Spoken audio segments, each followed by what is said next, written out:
bringing you up to date on all the action from a busy weekend of women's soccer. This is USL Super League Game Week on SiriusXM FC. Hey everyone, and welcome into Game Week on SiriusXM alongside former All SEC standout Marion Crowder. I'm Anna Witte. We are going to chat about Super League on match day 9, all the historics, all the first, and everything that is to come on match day 10. We also got to chat with DC Power's midfielder Katie Duong after they had their first ever 3 points on the road. Marion, you are out of town getting ready to call this big Brooklyn-Carolina matchup. I know we typically pre-record this one on a Tuesday, so we're not going to be able to chat post that game. But what are your thoughts headed into that one? I think it's going to be really interesting. I mean, and we'll get to this later, but they're going to meet each other twice in 5 days. And here's my thing. I'm just like, DC.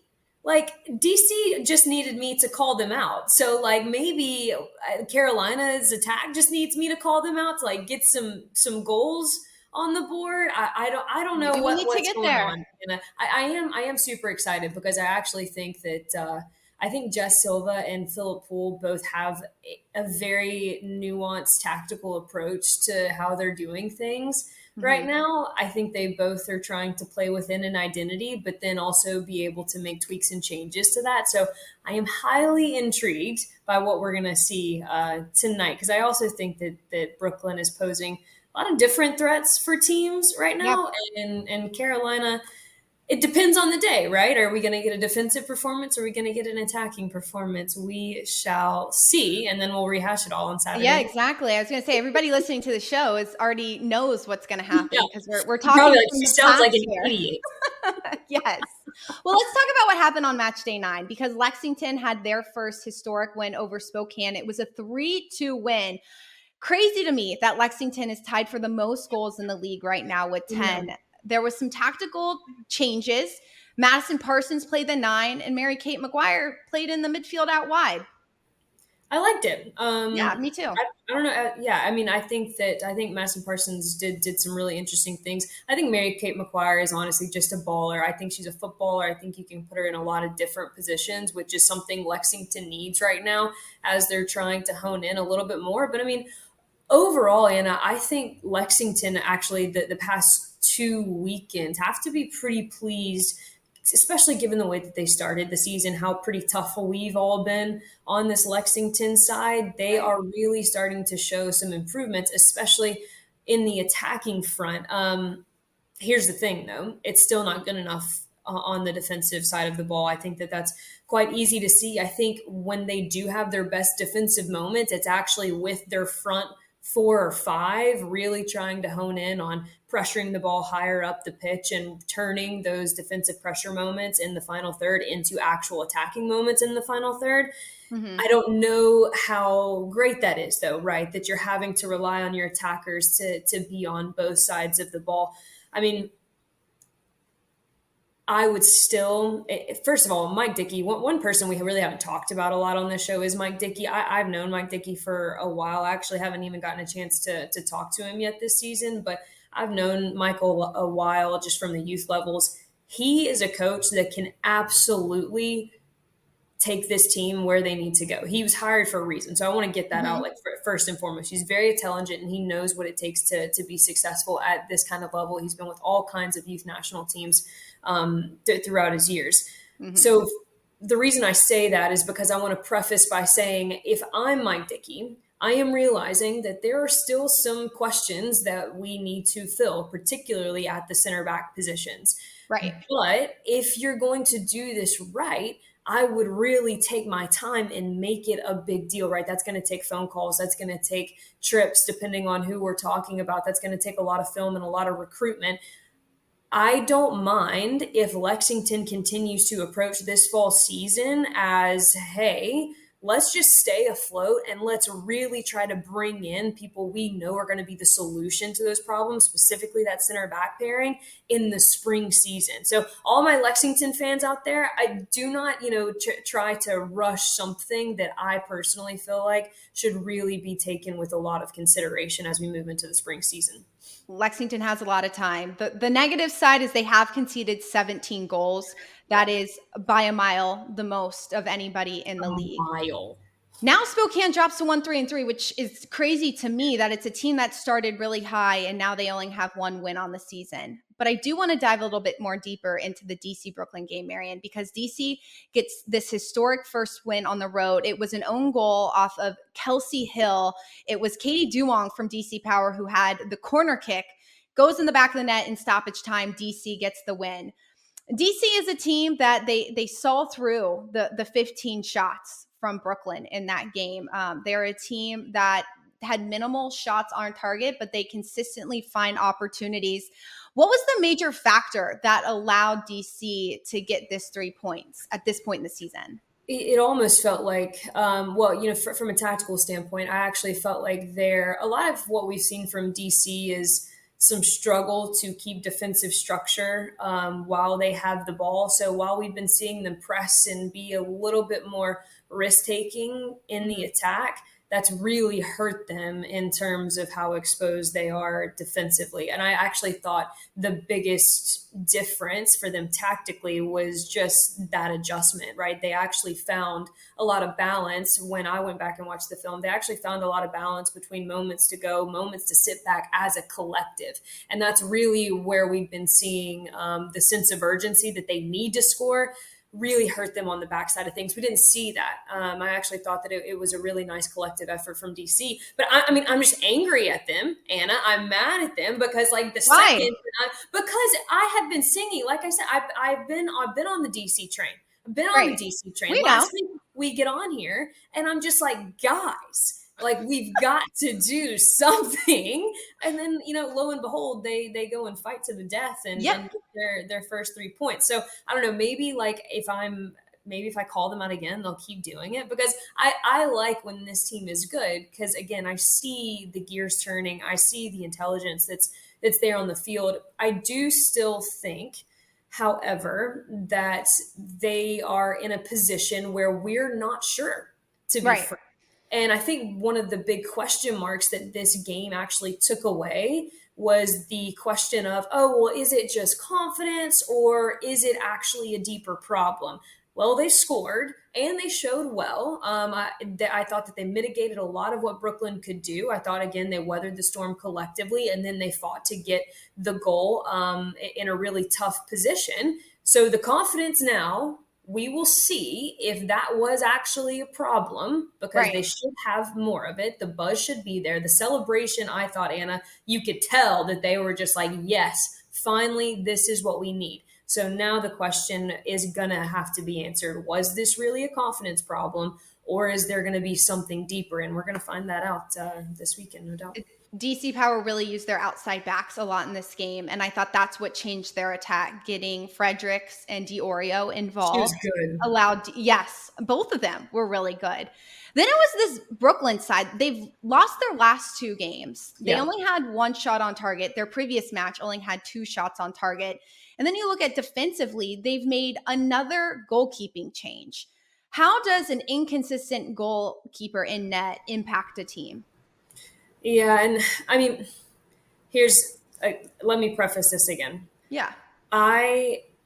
You can do this any number of ways, right? And I am of the school of thought that you need to have a clear number 1, and you need to have that because it provides consistency, not only for the back line, but it also provides consistency in training. Obviously, as a number 1 goalkeeper versus a number 2 goalkeeper, the roles are different. The roles are different in training. They're different in film. They're different as a scout team.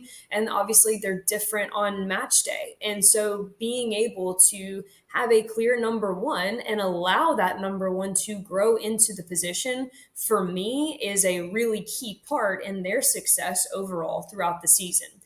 That's the school of thought I'm coming from.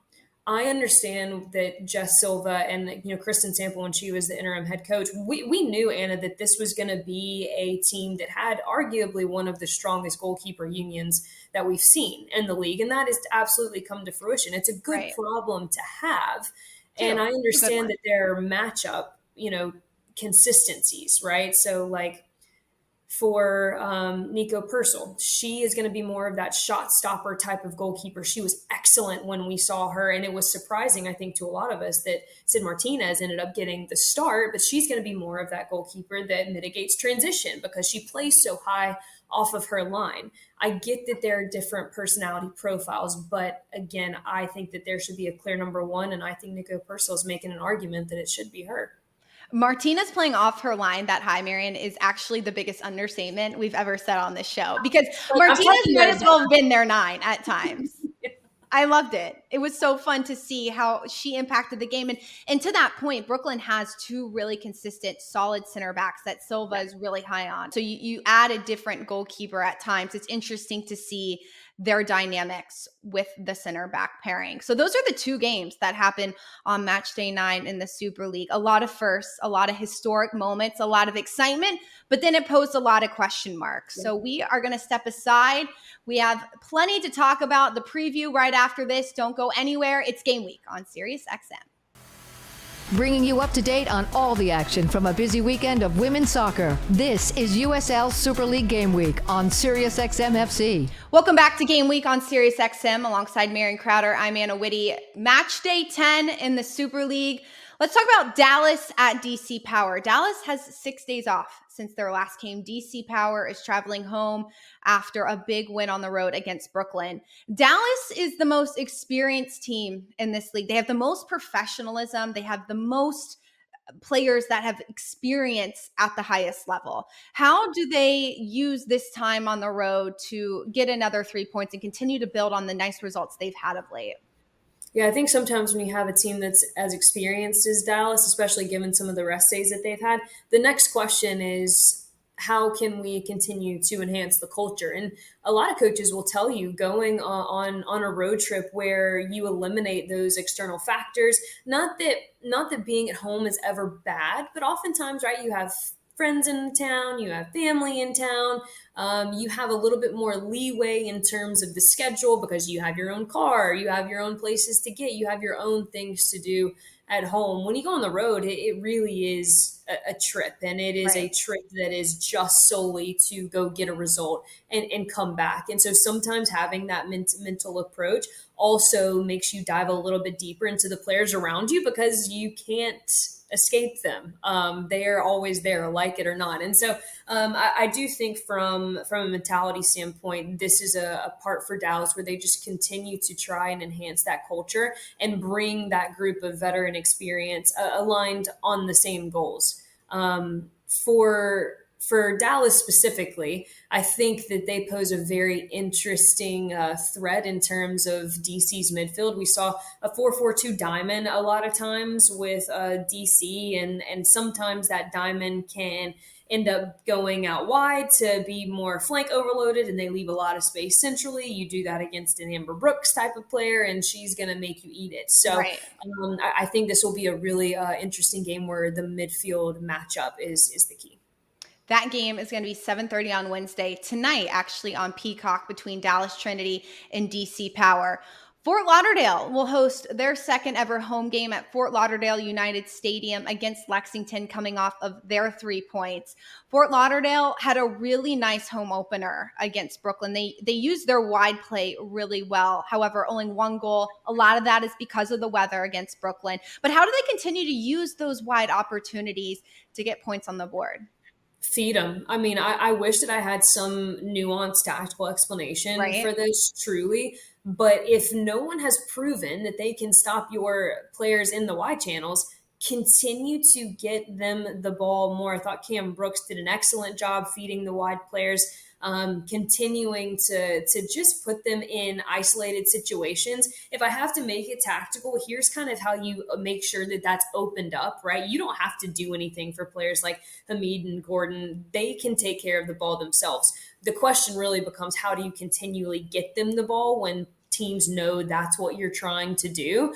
Well, one of the key ways is to kind of invite pressure deeper into the field and open up that pocket of space a little bit wider. So sometimes that's going to look like Fort Lauderdale perhaps wanting to have a bit more patience, keeping the ball in their back third, right, with their center backs. Maybe Felicia Knox pulls a bit deeper and they try to really invite some pressure to step up onto their back line. Then that opens the space up for the wide players a little bit more. So it'll be interesting to see how Fort Lauderdale continues to try and get them the ball, because at this point they're on the scout.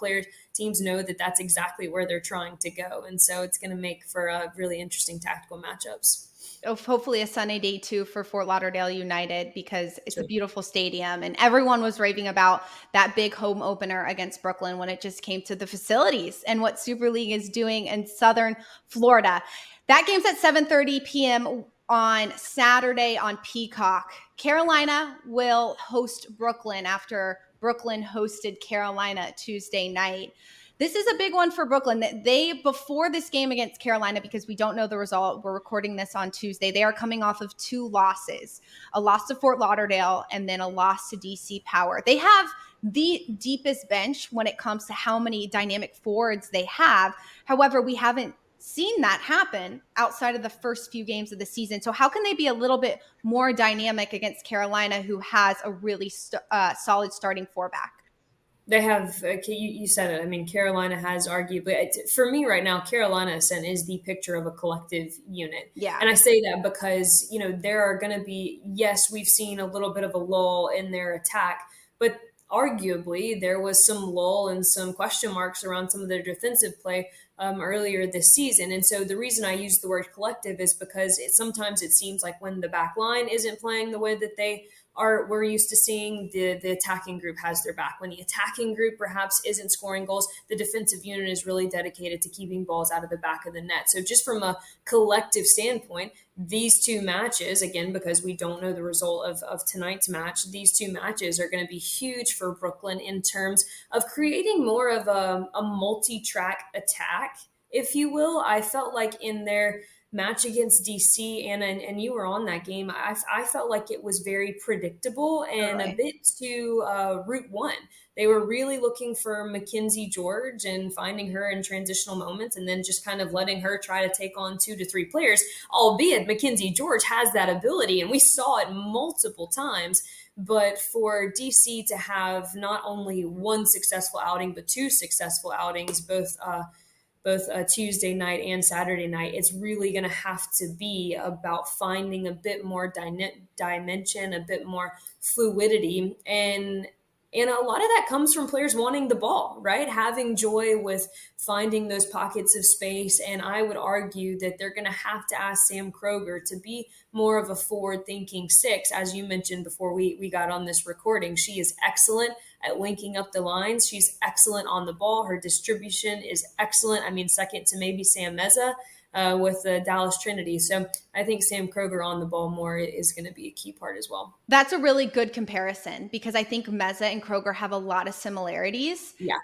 However, within that Dallas structure, Meza has a little bit more freedom to do what she wants, maybe a little bit more technically savvy than Kroger. Kroger's more of like a Sam Coffey in the NWSL, who's really good at connecting lines. But at times, Coffey is taking those shots. She's taking those risks.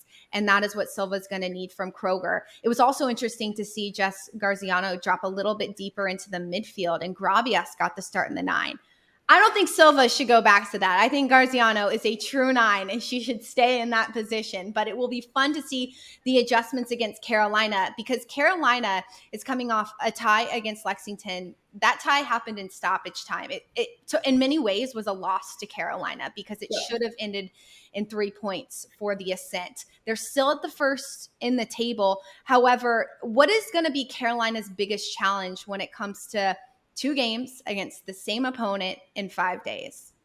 I think the toughest part, as you mentioned with Brooklyn, is the fact that they really do, regardless of if we saw maybe some one-off, really 2-off games from their attackers, they really do have the most depth in terms of individual players and those players' ability to make big-time plays. And so for that, I do think that Brooklyn is a really tough team to scout, because just on any given day, a Mackenzie George could hurt you versus a Gravias or a Garziano, right? Like, they have a lot of places that you have to be aware of. So for me with Carolina, it's just about continuing to have the structure out of possession. That has been the most impressive thing that this Carolina Ascent team has done. They are not willing to send numbers forward at will if that means that their defensive structure is going to be compromised. And people will argue, well, that's a really boring way to play, or hey, you're always looking for a draw that way. I would actually argue the opposite. I would say that because they are honed in on their structure so much, once you understand that structure as an attacker, that's when the mental switch can change for you, and you realize, oh, I actually have freedom to go do this, this, and this, because you're understanding the responsibilities that you have outside of the possession. And so I think for Carolina, it's just going to be about continuing to make the realizations of what that freedom looks like. Right. Carolina in a spot where they could hold on to number one in the standings, or they can drop it, because Fort Lauderdale and Brooklyn are right on their heels. Some potential adjustments for Carolina. They did make some outside back adjustments with Aguilera playing in an outside back role so that she could get forward. Merrick likes to get forward in the Carolina system as well. So there's so much creativity. We are halfway through the fall season. We're a quarter of the way through the season, and we're starting to see coaches kind of figure out what they want to do. Any dark horse for what we're going to see come next June? Honestly, playoff champions. I am so excited. Like, not that I wasn't excited. Like, believe me, I felt like we all saw different teams with different individual talent. And it's just a matter of who's putting it together and when. But especially with Spokane, as we mentioned, they started off super hot. They looked like they were going to be in contention for top 2 or 3. They're starting to get near the bottom. With DC and Lexington getting their first points, things have changed. And I was actually talking to Philip Poole this week ahead of this matchup against Brooklyn. And, he made a really interesting point that in all other leagues, for all of our baseball fans out there, let's take that, for example. When you have a 180 game season, a series really isn't that impactful. But with only 8 teams in the league, and with everybody starting to find their footing, one game could literally flip the table on its head. And so it's actually arguable that you don't have as much room for error now that all teams have a point and there hasn't been that much of a clear separation path. So, honestly, everybody's a dark horse. I know. It's a hard question. It's October 15th, and we're seeing the table just change so much. The fact that the team that's at the bottom of the table has the same amount of goals, or rather the most goals in the league, tied for the most goals, is such a crazy stat. But that's why this Super League season has been so fun to watch. And you can actually tune in that Carolina-Brooklyn game on Saturday. It's a 7 p.m. kick on Peacock. Marion and myself will be on that call. So there'll be a lot to digest next week when it comes to those two sides.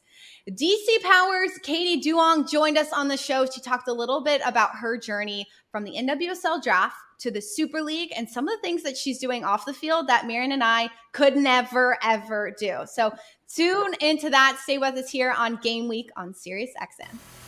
Bringing you up to date on all the action from a busy weekend of women's soccer. This is USL Super League Game Week on SiriusXM FC. Joined by DC Power midfielder Katie Duong. Katie, so excited for your team. You guys earned 3 points on the road against Brooklyn last week in stoppage time. It was such a thriller. What did you feel like was the shift to get those 3 points of late? Yeah, I don't know that there was a single shift, but I think our team has just been building a lot these first weeks of season. Obviously being a new league, a new team and stuff. I think we're still very much figuring out those pieces, but it's been fun to see us progress and see things start to click as the weeks go on. Yeah, it's been fun to see the click, and the fact that you guys are still so young is really cool. And a lot of players are still new to the professional experience. With that, who has been a big leader in the locker room and off the field to start this season? Well, our captains, Claire and Sue, I would say have both been awesome leaders for this team. I think they're both leaders on and off the field. someone that, or both people that everyone on the team respects. And I think that comes from just the way they carry themselves and just work so hard and give everything to the team every day. Yeah, for sure. I know you were drafted in the NWSL 53rd back in January. You spent some time in Portland and then you switched over to the USL W League in Minnesota and then you end up in DC. What was that journey for you to from July in Minnesota to end up in DC in their first ever season? Yeah, it's been kind of a crazy journey going to Minnesota. I wasn't exactly sure what was going to come next, going to come after that. Ended up getting a call from DC a couple weeks before they started preseason, so pretty late into the game. Mhm. But yeah, was super excited to have the opportunity to come here. And I think had a really fun time at Minnesota playing in games, and just Aurora, I think, has built something really special there in terms of the fans, the training environment, and all of that. So I think that definitely helped prepare me coming into this. It's been cool to see the USL continue to build, and now obviously the first ever Division One professional women's in USL. DC in particular, and your head coach Frederic Briant has been very specific with how he's building this culture. He knows it's going to take time. What's been different for you in the aspects of the playing that you maybe have never experienced before? The system, how have you taken to that? Yeah, coming in, Coach Fred had a very specific system that he wanted us to be playing in that I had never played in before. So I think it was quite a bit of a learning curve in terms of learning that system, learning my role, learning what he wants, and everything like that. I think him and the rest of our coaching staff have done a really good job communicating what they want, and then also kind of being patient with us as we're learning this new system.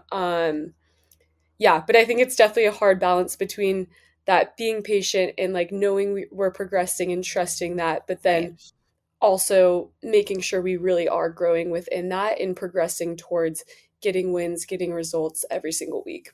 How is his system different from anything you've ever experienced? Um, I would say just, yeah, like the formation itself was different. And there were some different rotations that I hadn't played with before that I think were interesting and kind of exciting to experience as a player. And I think just making the transition from college to the professional environment also has been interesting and challenging in a lot of ways. Of I feel like it becomes a much more tactical game in terms of, yeah, like what you're expected to do, and like, yeah, just how the game's looked at. And I think that's been really exciting to learn all of that and kind of just see different ways that that's executed on the field. And you had said when you were in college, you spent some time with the Portland Thorns training because you're originally from Portland. And Mhm. then it's a club that is one of the oldest women's professional clubs in the States. And then you Mhm. go to DC, which is one of the newest clubs in the States. How have you used that experience in Portland to help you here in DC? It's a good question. I would say the biggest thing is just learning from the players that I got to play with there. Um, yeah, I would say Portland was a really good and also a really special environment in terms of, like you said, it is super established, and with that, getting some really amazing players there. And I was really lucky that I think all the players there are also great people. And when I was there, were really willing to take me under their wing, teach me. So yeah, I think from those conversations, but then kind of also just seeing like the habits those players have, the things that they do that I'm striving to do, I think has been a really big takeaway coming from that environment. But yeah. Yeah, I mean, in your first professional season too, you're getting a lot of consistent minutes with this DC Power side. Where do you feel like you've improved the most in your time in the Super League on the field? Ooh, another good question. I think as time's going on, I'm trying to step into a bigger role and have a bigger impact on this team however I can. I think two really big things for me. One, on the defensive side, just adding that extra edge to my game. And I think going back and watching film has been really helpful with that, of like, okay, these are the pockets that I should be occupying, or like this is a ball that I could have picked off. So really trying to, learn from every game on the defensive side, and I guess also learn on the offensive side. But yeah, I think my second thing that I really want to improve on this season is just helping our team start the attack. So whether that's switching balls or finding more passes going forward, I think that's something that I'm really trying to add to my game right now. We saw that a lot in the game against Brooklyn. You guys had so many opportunities. And then in stoppage time, off of your free kick, it was an own goal for Brooklyn, but it was so cool to see kind of everything you guys have built up into this moment pay off in the match against Brooklyn. Off the field, you're originally from Oregon. You're from the West Coast. You played your college ball at Stanford. Now you're in DC on the East Coast. What has surprised you about the East Coast? Yeah, I haven't spent a lot of time on the East Coast before this, but I've really liked it so far. I'm living in Leesburg with a few teammates, so a little bit outside the city, which I think is a little bit more my pace. I definitely more of a suburbs gal, and we go into DC every once in a while. But yeah, it's been really fun, and I think I've been surprised by like how many different things there are to do here, like both in the city, but like also around where we're living, which has been fun. What in the city in particular has been fun for you to try out and see? We had a day where I went and saw the monuments with a couple of my teammates. So that was fun. I feel like that's a classic. We've been to a few DC United games, which those are always fun. Parking's a little bit of a hassle, but there's like, games, all the sports teams. And then I feel like there's a lot of good food and actually trails down there too. Yeah. I used to live in DC, and I know exactly what you're talking about. And I'm sure it's up this game since I lived there as well. And even more in particular, off the field, we'd love to get to know you, your interests. What do you like to do before a game, after a game, on your off days? I'm actually doing some remote work for a startup called Starlight Cardiovascular right now. So I usually do that in the mornings and then go to training in the afternoon.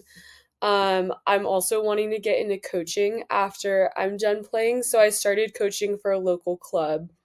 And so I would say, like outside of playing for DC Power, those are kind of the two things I do most of the time other than hang out with my roommates. We've been a big fan of Golden Bachelor right now. So that's our current late night watch.